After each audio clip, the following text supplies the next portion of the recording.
కాళికాదేవి పేరు వినగానే భయంతో వణికిపోతాం. కాళికాదేవిని తాంత్రిక దేవతగా పూజించడమే ఇందుకు కారణం. అయితే కాళీమాత కేవలం తాంత్రిక దేవత మాత్రమే కాదు. ఆమె అత్యంత సులభంగా ప్రసన్నమయ్యే దేవత కూడా. కాళికాదేవి రూపం అంత భయంకరంగా ఉండడం వెనుక ఓ రహస్యం దాగుంది. దేవీ పురాణం ప్రకారం రక్తబీజుడు అనే రాక్షసుడు బ్రహ్మ నుంచి వరం పొంది ముల్లోకాలను గజ గజ వణికించేస్తూ ఉంటాడు. తన శరీరం నుంచి ఒక్క చుక్క రక్తం నేలపై పడితే చాలు వందల సంఖ్యలో రక్త బీజులు పుట్టుకొస్తూ ఉంటాయి.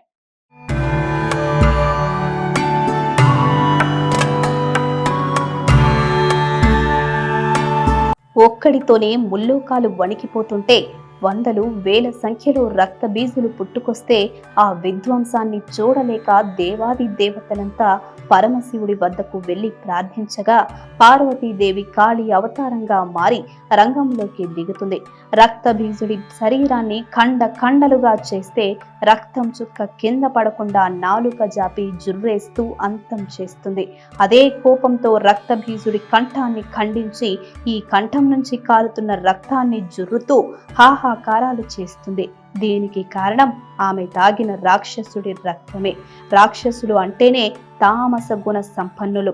తామస గుణం కలిగిన రక్తబీజుడి రక్తాన్ని తాగడంతో కాళికాదేవి తామస గుణంతో అడ్డొచ్చిన వారిపై విరుచుకు పడుతూ సంహరిస్తూ వారి రక్త మాంసాలను జుర్రుతూ భీభత్సాన్ని సృష్టిస్తుంది.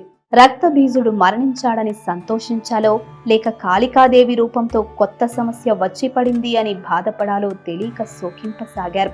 కనిపించిన వారికి చంపేస్తూ వారి రక్తమాంసాలు తినేస్తూ అల్ల కల్లోలం సృష్టిస్తున్న కాళీమాతను నిలువరించాలని దేవతలంతా వెళ్లి శివుడిని ప్రార్థిస్తారు. పార్వతీదేవి అంశే కాళికాదేవి కావడంతో ఆయన మాత్రమే కాళికాదేవిని అదుపు చేయగలరని దేవతలు విశ్వసిస్తారు.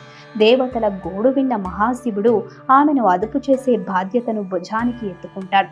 పార్వతీదేవి అంశ అయినా కాళీ కూడా మహాశివుని భార్యనే కాబట్టి ఆమెను అదుపు చేసేందుకు పథకం రచన చేసి ఆమెకు ఎదురు వెళతాడు.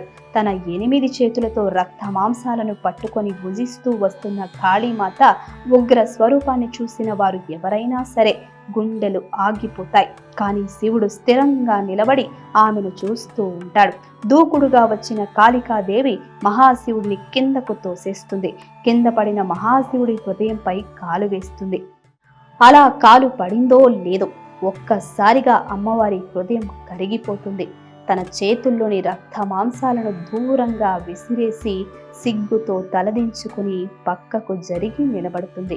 భర్త మీద కాలు పడగానే పత్ని యొక్క సహజ సిద్ధమైన సిగ్గు చూసుకోకుండా అడుగు వేసేశాను అనే బాధ భయం కలిగి వెంటనే ఆమె శాంతి స్వరూపిణిగా మారిపోతుంది. శాంతి స్వరూపిణిగా మారిన అమ్మవారిని తాంత్రిక పూజల్లో భయానక రూపంలో కొలుస్తారు.